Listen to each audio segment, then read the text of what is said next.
don't know what tech pauses they had the other days, but today it was. They said at least that it was like weird out there. But again, it's the same thing for both PCs. Yeah. So it wasn't there was no lags or anything for us today. So maybe they fixed that. But the warm-up PC problems that we had, that was just not good. Hi, everybody. Yo. Sage Tatuin from the Spike.gg. I'm here with NRG head coach Bonkar after their series against Furia.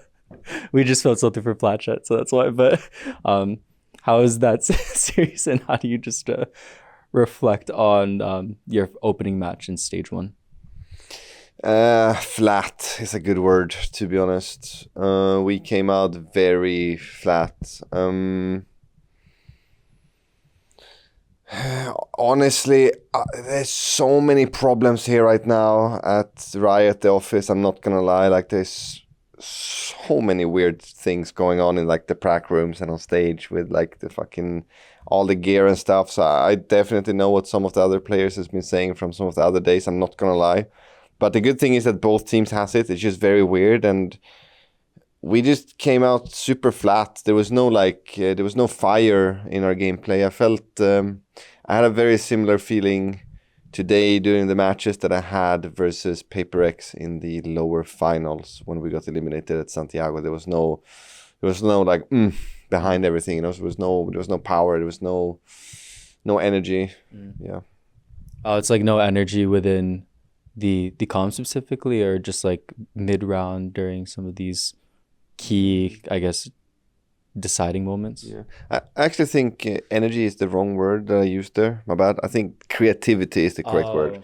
So energy, we were trying to force, and like we had some smiles on our faces, laughing and having fun and these things, and some people had a rough time getting into the games, but creativity was definitely lacking for sure. How do you find that creativity mid-match, or as a coach where you can't really control that? How would you go about being able to, I guess, ignite that in, I think, the 30 to 40 seconds you get during those timeouts? When it comes to the creativity to help them, it's just calling something completely different, honestly, after the timeout.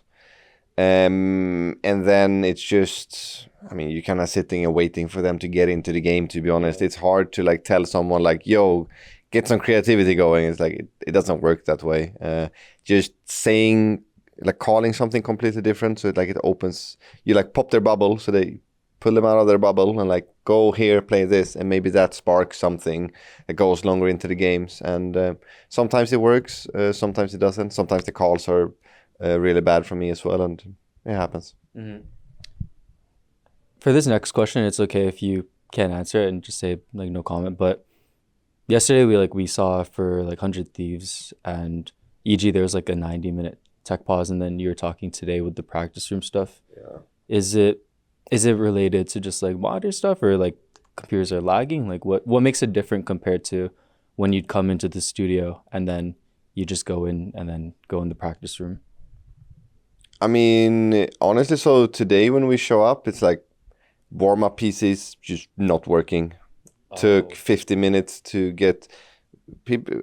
Mara didn't even warm up for the skirmish, you know, like he didn't even have a PC, like, and he showed up early to warm up for the skirmish and these things. And then there is something with they don't use these softwares anymore on the PCs, like Logitech software, Razer software, these things.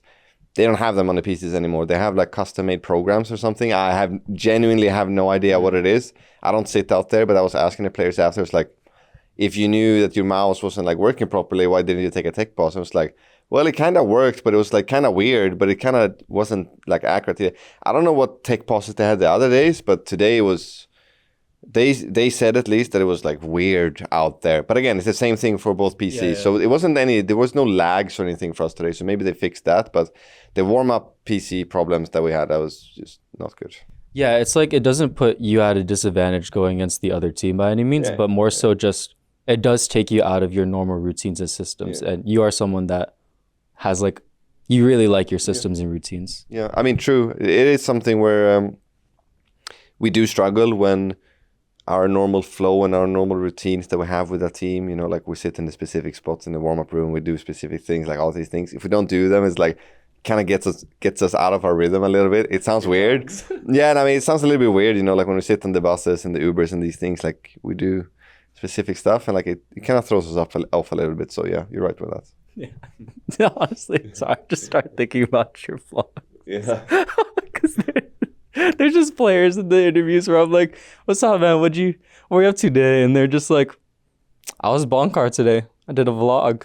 I woke up at 5 a.m. and I started jogging. And I'm like, dude, you're creating, you're innovating the meta for social media for Valor players. How does that feel? I mean, it's cool. Honestly, I do it. It's fun. It's something I've always done for the teams I've been in, like recording videos, not every morning, but like every other morning, to be honest, where I send videos when I'm working out in the morning. And I just hope it inspires people, to be honest, because you need to move. No cap. Find whatever floats your boat, but keep moving. Don't just sit and play video games all day. That is not the recipe to going pro or whatever you're trying to do. I also wanted to give you an opportunity to talk about the press conference on camera for people. Because, dude, you left. Everyone was just like, yo, what's he laughing at? Yeah. It's like, is Kiko really that funny? Yeah. Like, nah, I mean, I had a laugh attack. Yeah. So before even the camera was on, I was crying because I was laughing so much. That was, when I came on camera, that was me. Like, I recovered. I was like, I'm good to go. Let's do this. I just had a laugh attack. I was so tired. I was hungry. I was just completely checked out. And then Gio said some things that made me think of some inside jokes with him. Like, you know, he's my brother. All of these things. And I just couldn't stop, to be honest. There was no reason for it. I just couldn't stop laughing. Because honestly, at first when I was watching, I was like, is he laughing? Because Kiko just went, Kiko from NRG. Where it's like, dude, we obviously know you're from NRG. Nah, he didn't do anything. That was all me. I was completely checked out. That was mad bad towards Gio. He thought it was fun afterwards, but during the moment he was very confused. He had no idea what was going on. I think I scared him a little bit. I've heard from Riot though that he's usually more like quiet and chilled out, but then he has his pockets where he just says something so out of character. Is that true? Yeah, it is true. Gio he is a funny guy. That's awesome. Well, don't want to keep you here too much longer. Any closing remarks, final words that you have for NRG fans for the Spike.gg side now? Thank you for supporting us. We appreciate it. We see you all. We hear you all. We absolutely love it. Keep sending the energy. We see and hear everything. We appreciate it so much. Thank you. Awesome. Thank you so much for your time and appreciate you doing this. Thank you. All right.